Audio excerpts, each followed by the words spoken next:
Good day. Today is one of those days when the information from Ukraine, from the front lines in the battles, has slowed, at least for the time being, to something of a trickle. I suspect part of the reason for this is the nature of this war. What seems to happen is that the Russians first launch massive artillery strikes on Ukrainian positions, on Ukrainian defensive positions. These positions, once they have been softened up, to use this military expression, which I don't particularly like, by the way, softened up by heavy artillery barrages, these places are then overrun by Russian and Allied combined forces troops, principally infantry. There's then a advance, a rather rapid advance, until the next fortified line, when the process repeats itself. The tempo has been steadily intensifying ever since the capture of the important town of Popasnaya about 3 weeks ago, but that still remains the pattern of the fighting in Donbass. Now, when we did a program with Andrei Martyanov on the Duran some time ago, he explained part of the reason for this. It seems that the Donbass is a fairly densely, perhaps not densely populated, but densely built up area of Ukraine, that there are large numbers of towns and settlements and little in the way of open country, and that means that the Ukrainians are in a position to build up defenses in these towns and settlements, and there is relatively little maneuver space. There also seem to be quite a few rivers, the Seversky Donets River we've heard so much about, for example, and streams, and of course there's also wooded areas as well, which are difficult for advancing forces, particularly armoured forces, to cross. I would add that if one gets past Donbass, the area of Donbass, and there is some dispute as to how extensive the area of Donbass actually is, geography seems to suggest that conceptually it extends beyond the regions, the Donetsk and Lugansk regions. It also, according to some geographical ideas, includes large areas of the Dnipro region, including the city that the Russians still call Dnipropetrovsk, but which the Ukrainians today call Dnipro. But once one gets past Donbass, one starts to move into much less densely inhabited country. Central Ukraine is said to be much more empty than the regions on the periphery, and perhaps, possibly, though I don't pretend to be very familiar with the local geography, but perhaps this area is more appropriate for deep tank advances. Now, I say that because, as I discussed in yesterday's program, the classic approach of Russian military to battle is that first you break the enemy's front lines, you encircle and destroy his troops, and then, once you've penetrated the front lines, you engage in what are called deep operations. You send large armoured strike forces far into the enemy's rear, causing huge disruption to the enemy, breaking the enemy's supply lines, making it impossible for the enemy to reorganize and to rebuild, and in effect achieve victory. That was the approach, by the way, that the Soviet military followed in the Second World War, especially after its victory in 1943 at the Battle of Kursk, and of course it brought them all the way to Berlin. Whether it is applicable to modern war, and whether it is applicable to, given the enormous changes of weapons, and whether there are enough tank forces anyway to conduct such operations, well, that, of course, is another matter, which I'm not really in a position as a non-expert on these things to talk about. But anyway, that seems to be the position at the moment. We are moving from one Ukrainian military position to another.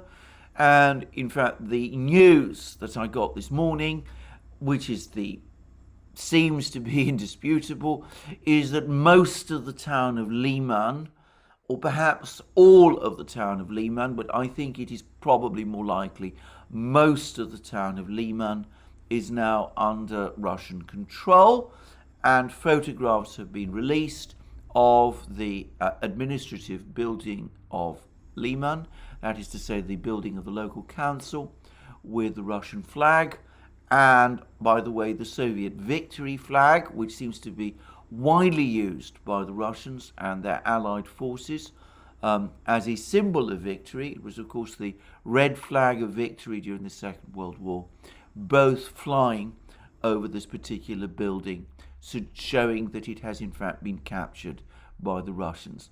Now, I want to stress my sense is that the Russians do not yet control the entirety of Liman, but it does seem as if they certainly control its central areas and the greater part of it, and it seems plausible that most of this town will fall under their control fairly soon.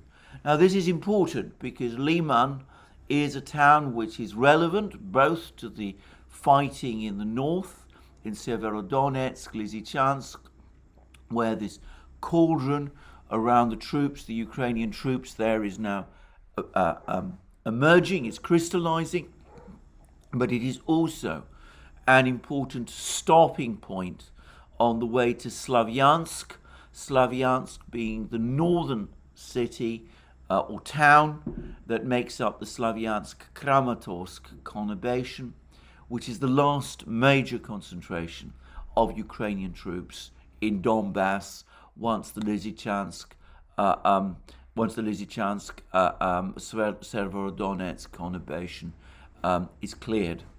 Now, on the topic of the Severodonetsk Lysychansk conurbation, I said yesterday that the main road, the main supply road, has now been cut, and that does seem to be the case, but I also said that there are still country roads, other roads which could be used, and it's been explained to me that supplies can still get through on these other roads, and it's also been explained to me that in theory at least, the troops, the Ukrainian troops in Severodonetsk and Lysychansk could still be withdrawn.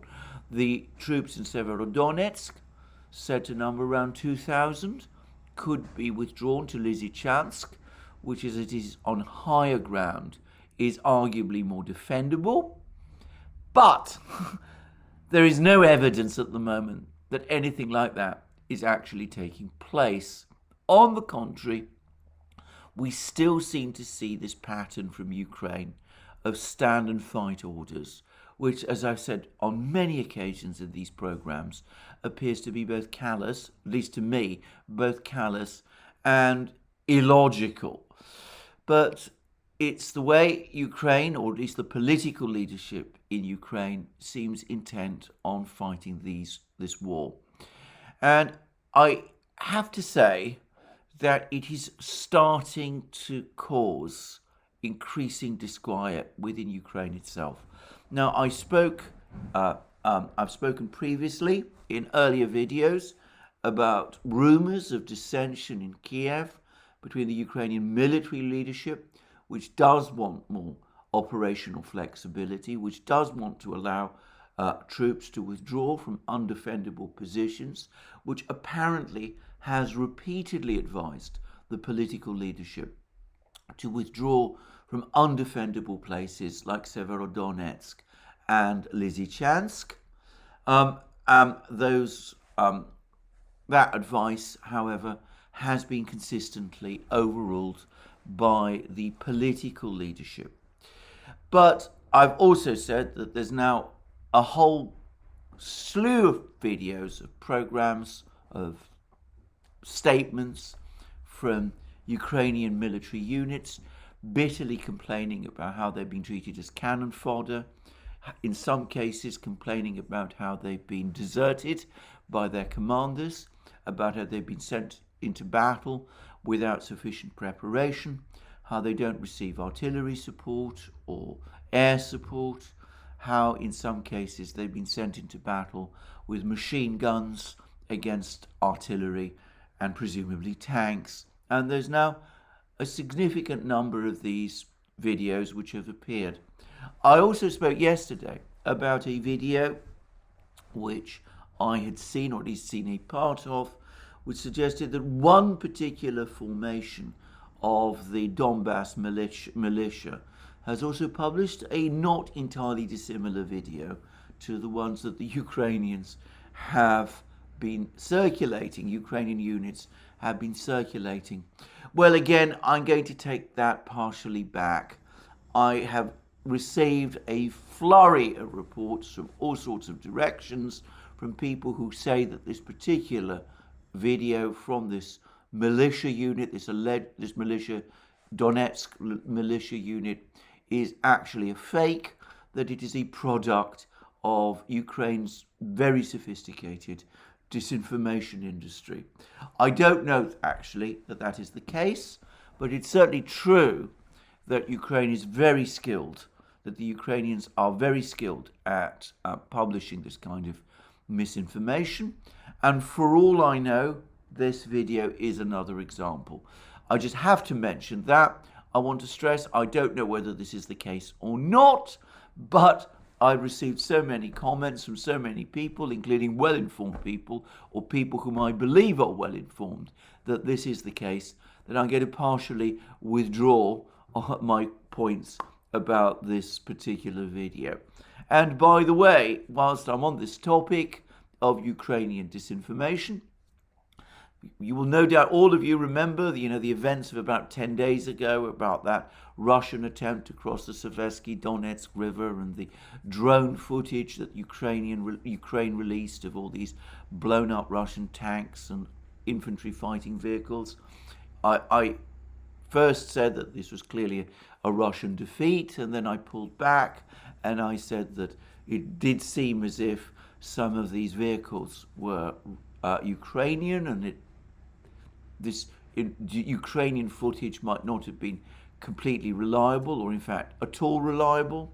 And then I got more information from other sources saying that no, this actually is Russian material. These are real Russian tanks.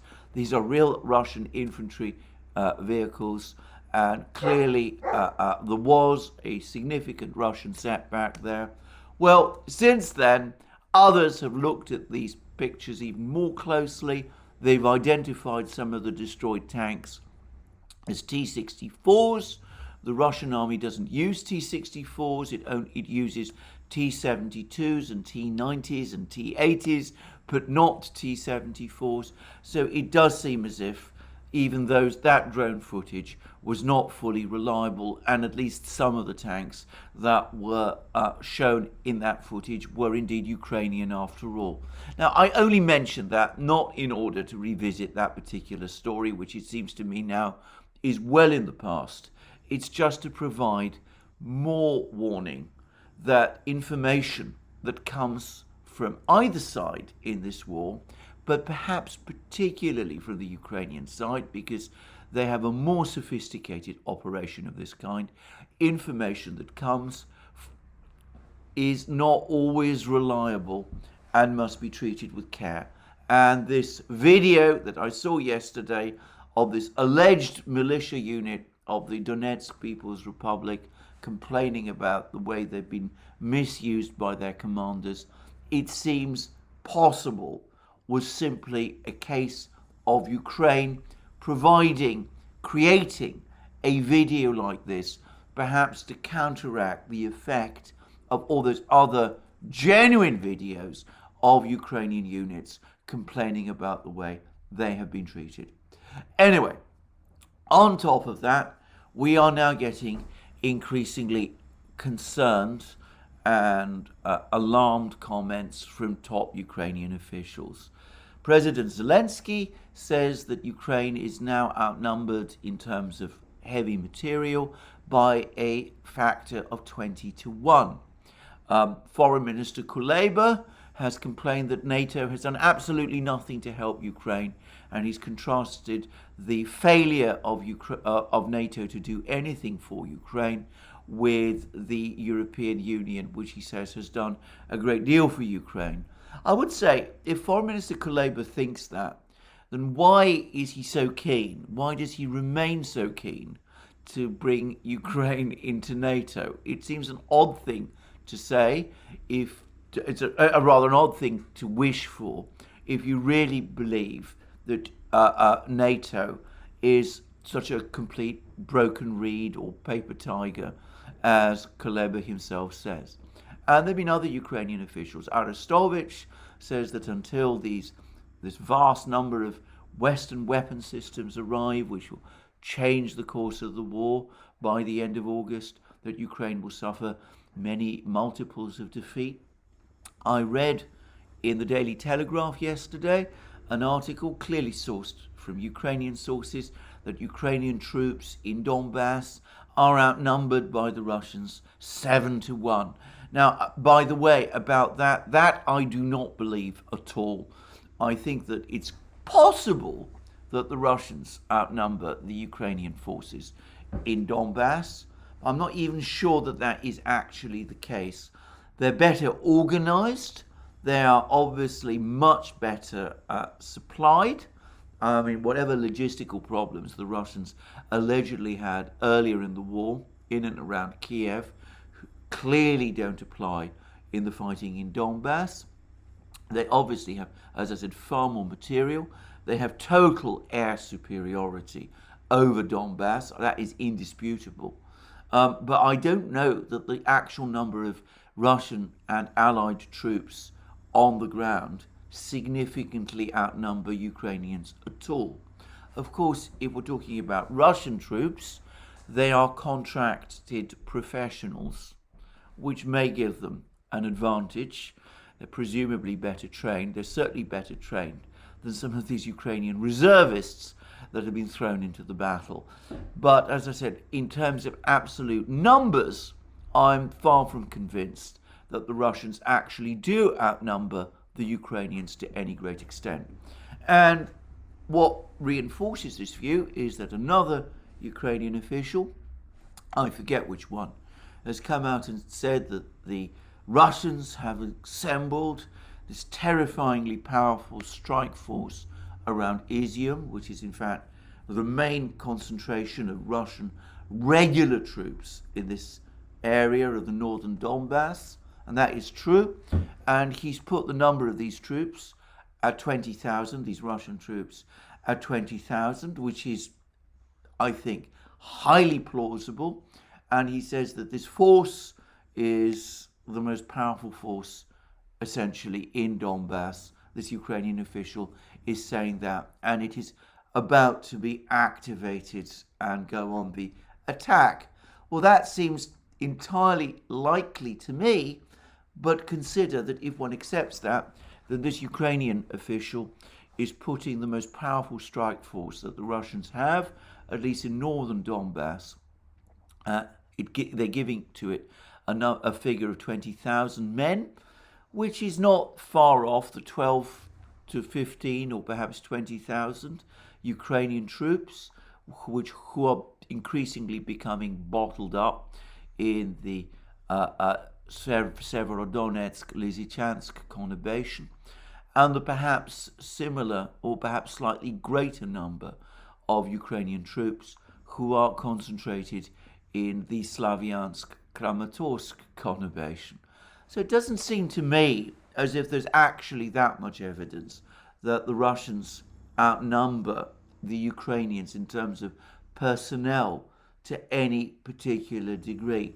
They are winning in Donbass because of a combination of better logistics, better tactics, unified command, which appears to be working smoothly, unlike the Ukrainian command, which, as I said, seems to be racked with dissensions and which is being interfered with to a great degree by the political leadership, and also, of course, the Russian troops at least are professional troops, and presumably they know their business. So I just wanted to say that because my overall impression is that the Russians have never had numerical superiority in terms of personnel at any point in this war. Anyway, that's what the Ukrainians are saying about the development of the battle. Now, others are now coming forward and saying similar things. Now, there are reports, and these are, verified reports. This comes from the German media, that Olaf Scholz, the German Chancellor, in a plane while flying to some meeting or other, had a briefing with German media, and apparently he told the German media that Ukraine cannot win, cannot achieve victory against Russia. The only question is where Putin, always they say Putin, when of course Westerners mean Russia, but anyway, the only question is when Putin decides that he's had enough and wants to stop. Well, that's an interesting comment, and one wonders what the German media, who are, by the way, solidly pro-Ukrainian, made of that. One wonders what the members of the German government, the Green ministers, Habeck and Baerbock, made of that. Presumably they want to escalate support for Ukraine even further, but anyway, that's presumably the information Scholz is getting from Germany's intelligence agency, the BND, and presumably he knows what he's talking about. And reading the British media, which has been extraordinarily gung-ho and supportive of Ukraine throughout the war, one again, as I said previously, as I was saying in my previous video, they too seem to be acknowledging that things are not going well for Ukraine in Donbass anymore. Now, of course, the Ukrainians are saying that they need more weapons, and coming back to an old discussion, the one I touched on yesterday, they are complaining bitterly that they're not getting the weapons they need to fight and defeat the Russians, that they are desperately short of equipment, that all the promises of Western weapons have not been fulfilled, and that they need these weapons urgently and now, because unless they get them, they will be defeated. Well, that's what the Ukrainians are saying. They don't seem to be talking as much as they were a few days ago about rebuilding their army in central and western Ukraine and re-equipping it with Western weapons and going on the offensive. It's difficult to avoid the feeling that at the moment the mood in Kiev has darkened. Having said that, there's one thing that the Ukrainians are still not prepared to do. I also discussed a few days ago how in the aftermath of the New York Times article calling for negotiations between Ukraine and Russia, there have been a series of angry comments from Ukrainian officials saying that Ukraine will not conduct negotiations with Russia and still is committed to achieve victory, to driving the Russians out from all of Ukrainian territory, including Crimea. And the Ukrainians are taking this incredibly dogmatic position, even as reports are now circulating that more and more European countries, members of the EU, are also calling for negotiations. And we've had reports that Italy, Hungary and Cyprus are now saying insistently that negotiations must take place. They are apparently pushing back against an attempt by the hardliners, including EU Commission President Ursula von der Leyen, for a statement to be published at an EU Council meeting next week, setting out the EU's unstinting, unwavering support for Ukraine, apparently Italy especially is pushing hard for some kind of modification of this to include at least a request or a demand, if you prefer, for a ceasefire, something which at the moment the Ukrainians themselves are resisting, and which, if it appears in a statement, the Ukrainians will undoubtedly see as a sign of a weakening of position. Well, we don't know where all this is going, and we don't quite know how all this is going to pan out. But it does seem as if the situation is, the change of the situation on the battlefield is now causing dismay in Kiev and a change of mood in European capitals, which of course is combined with the darkening mood about the state of the Western economy. And it is so interesting to see that as the mood about the economy darkens in the West, as interest rates seem to be about to rise in the West, Russia is going in the opposite trajectory. Today, the Russian central bank cut interest rates. The interest rates were cut from 14% to 11%.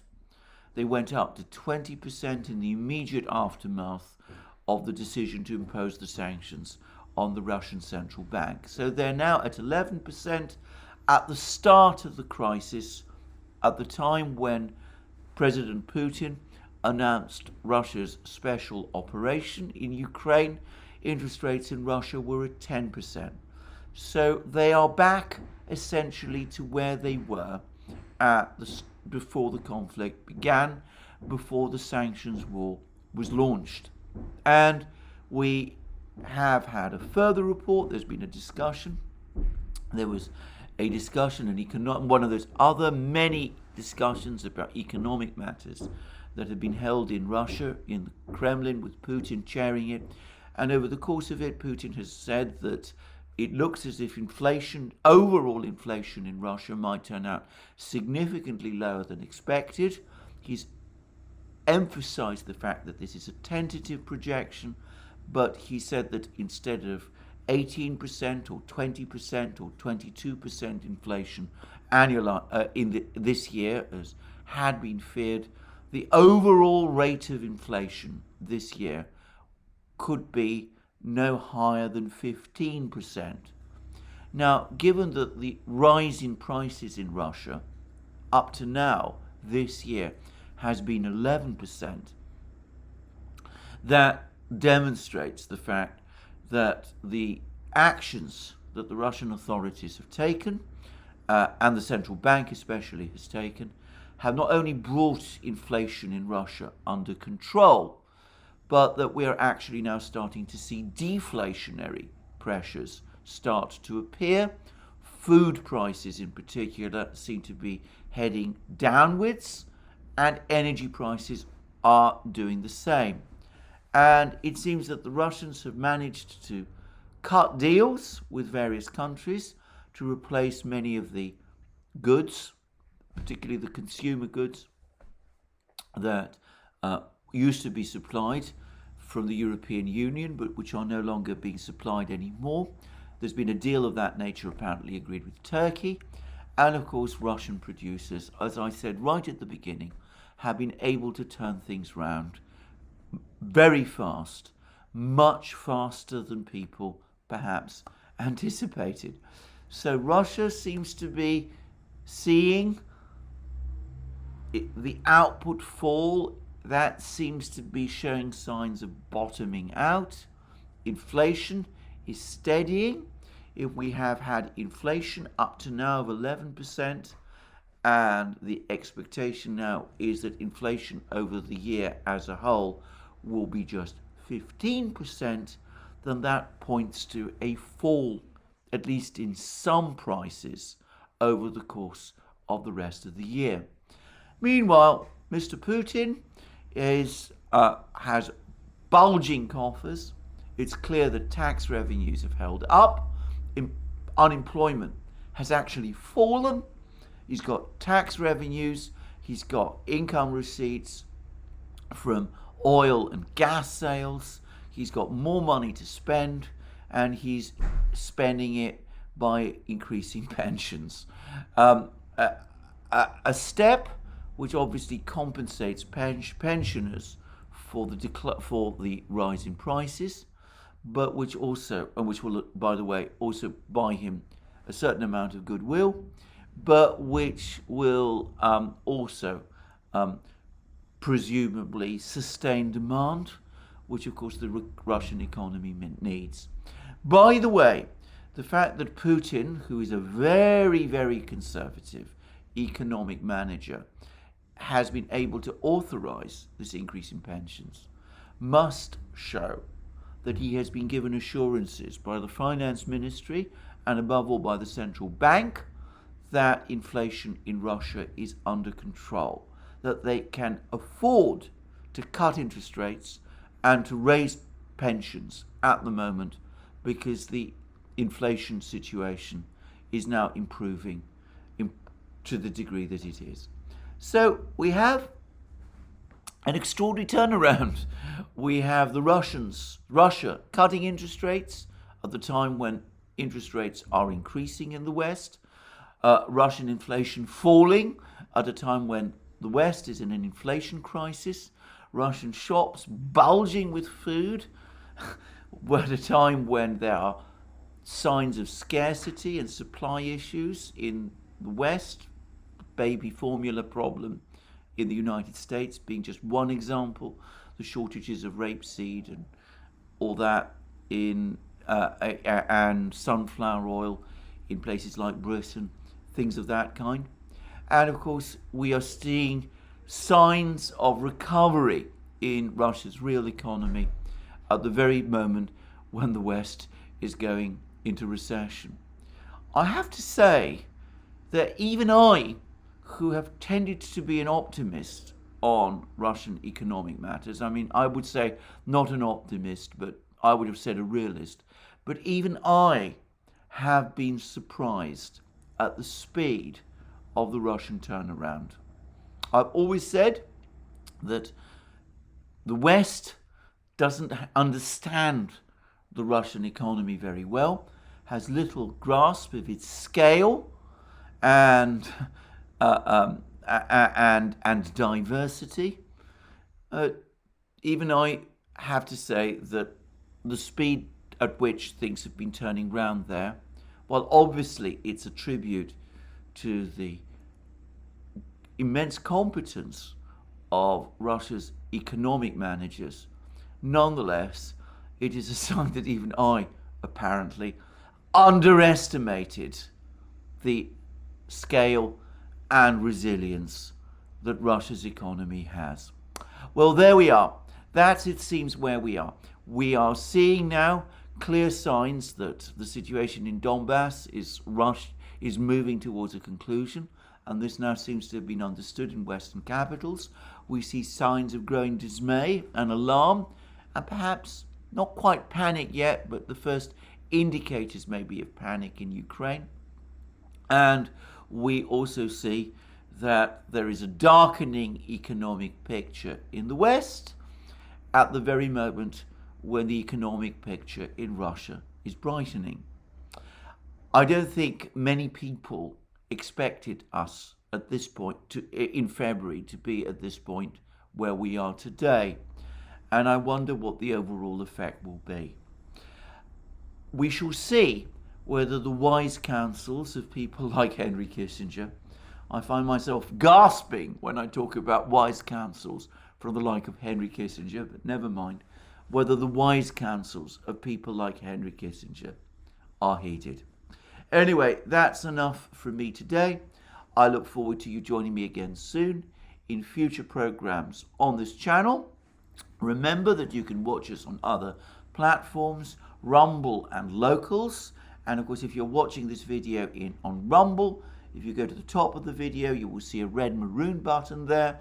If you press it, that will take you directly to our Locals homepage where you can join our Locals community and participate in my Wednesday live streams, which take place exclusively on Locals every Wednesday at 1400 hours Eastern Standard Time. We had a particularly outstanding live stream, by the way, yesterday, I should say.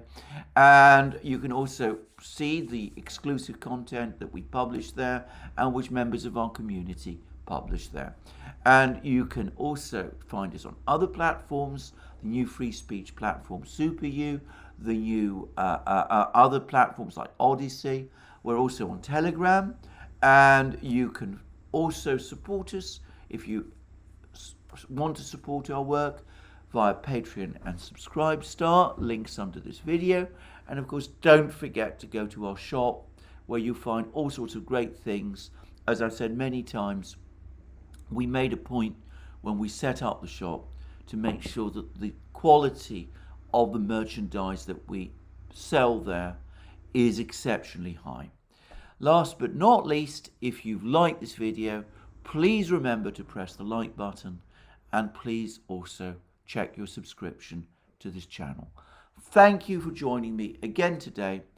I look forward to you joining me again soon, and have a very good day until then.